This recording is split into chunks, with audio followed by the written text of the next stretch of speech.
made me look like a hooligan. I'm not really a hooligan.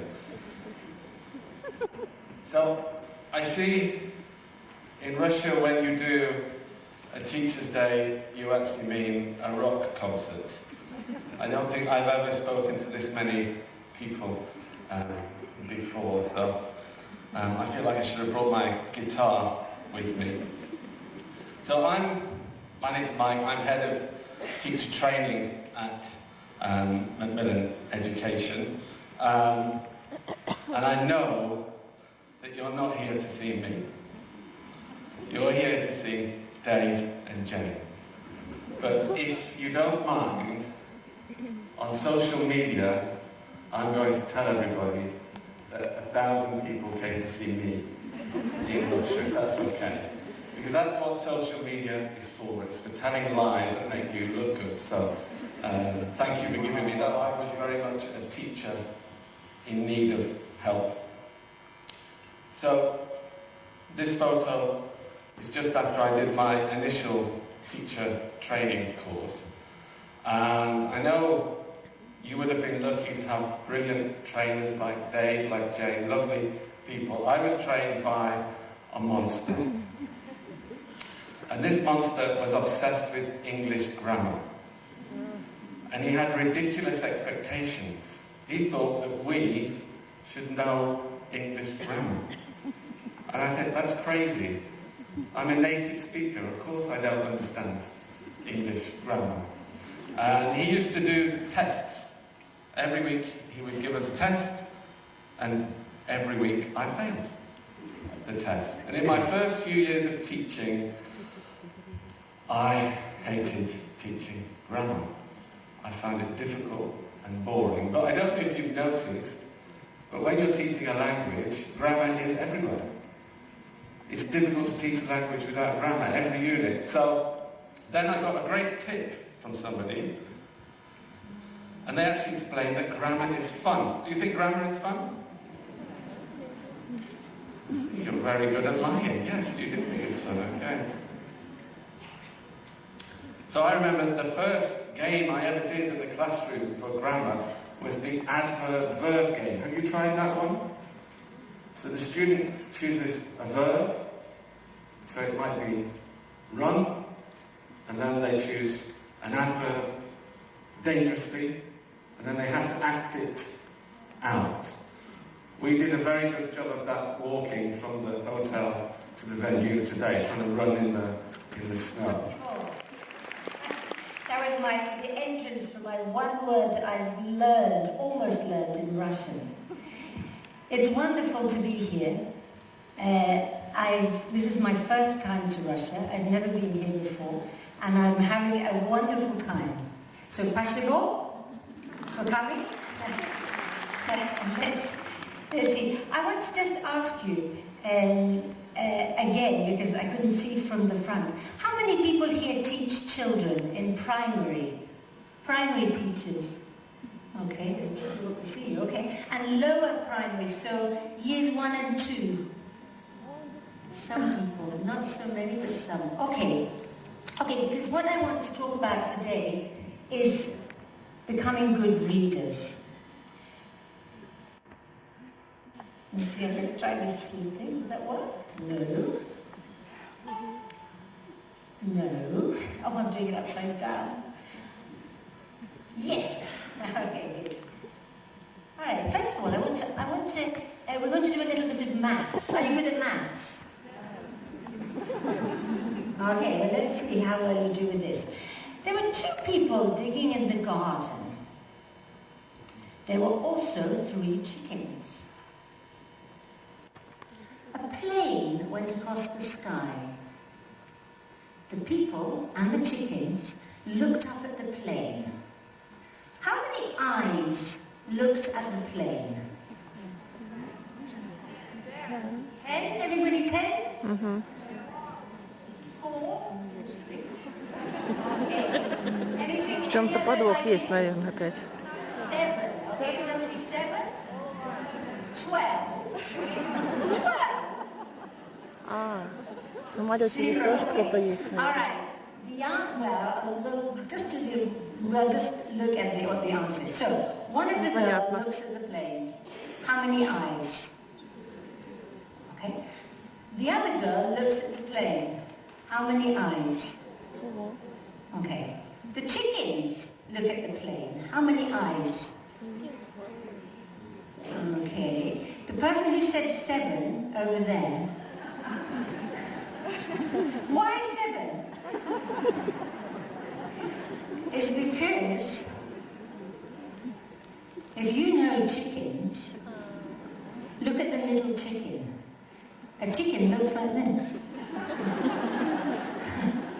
So how many eyes looked at the plane? 7. Is that the reason? Were you thinking of that reason?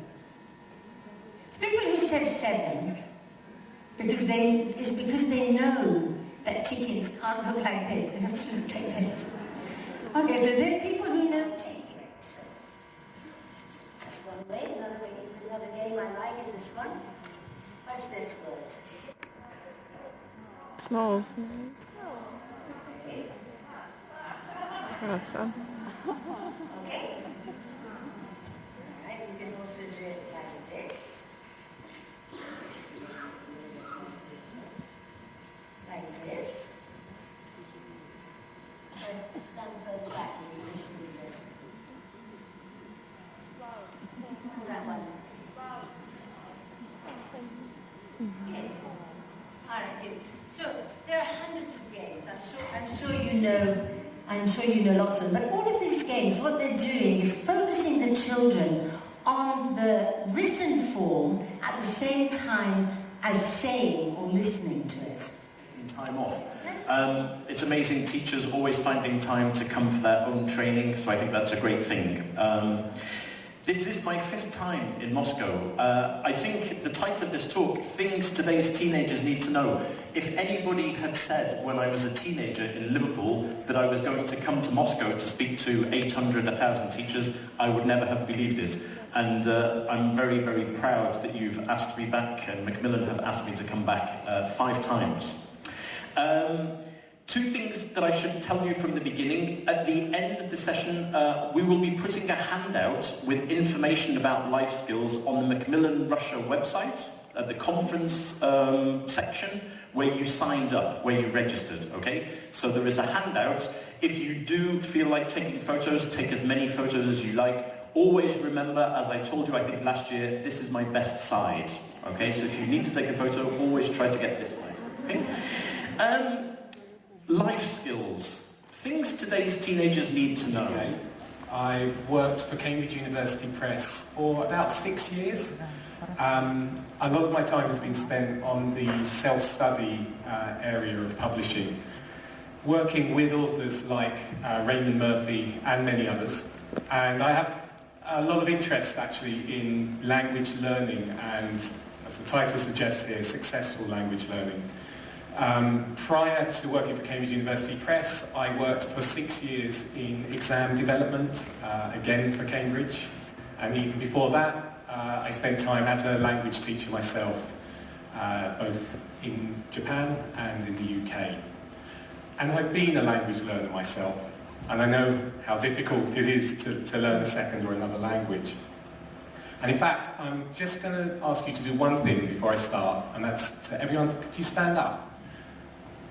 I'm going to draw here from some ideas I read about online from someone who's an EFL instructor and materials writer, according to her profile currently in Qatar, called Sandy Thompson. I've never met Sandy Thompson, but she's done some wonderful writing, has written some papers on characteristics of good language learners. And when I was reading these, they all made sense to me. And I've drawn out a few of them, or what I thought, from my own experience, the most interesting and most powerful. First of all, language is not an art. Language is an art. It is not a science. Now this rang true to me because as a teacher, for about a year, I was teaching very talented mathematicians and young 17 and 18-year-olds who wanted to study things like physics at university. Most of them were from China and from Vietnam, and they were brilliant at maths. They were great at physics, They hated my classes because they were not great language learners. But they needed the English language to study at the international universities they wanted to study at. Now I realised, and this is something that Sandy Thompson talks about, that a language learner has to have a very high tolerance for ambiguity. If you're studying maths or engineering, there are rules. And if you follow those rules, things happen. And they always happen that way. It's how bridges are built, it's how buildings are built. However, language learning, yes, you can learn the rules, and learning the rules is very important. But there's also a lot of ambiguity with language. And ambiguity defined, and this is from the Cambridge dictionary, something having more than one possible meaning and therefore possibly causing confusion. I would take out possibly when it comes to language learning. Very often causes confusion if you're not very good at accepting ambiguity. As a teacher, when I was teaching in Japan in particular, is that the teacher is not an all-knowing God.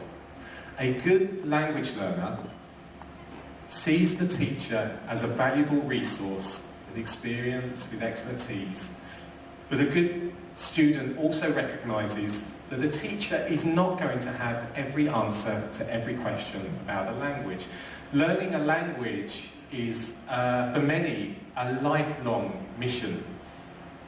And you're never going to learn every intricate part and intricate deviation from the rules that apply to languages.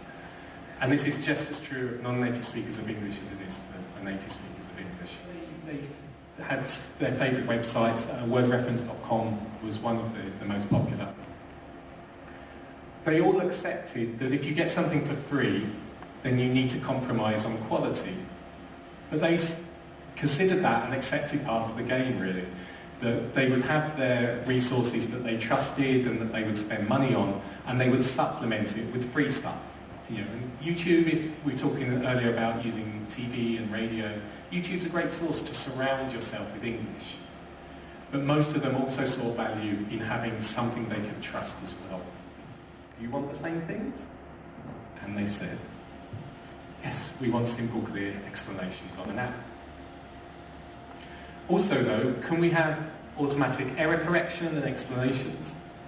And some kind of Q&A feature. I want to be able to ask a real person when I don't understand. And can you put videos in and songs and films and make it more multimedia? And it would be really nice if it told me when to study and reminded me. So in the digital world, expectations, and certainly around what people say they want, go much higher. And this is because if you are an app user or a phone user and you use apps, there are some amazing apps out there that you can get for free, and standards are very high.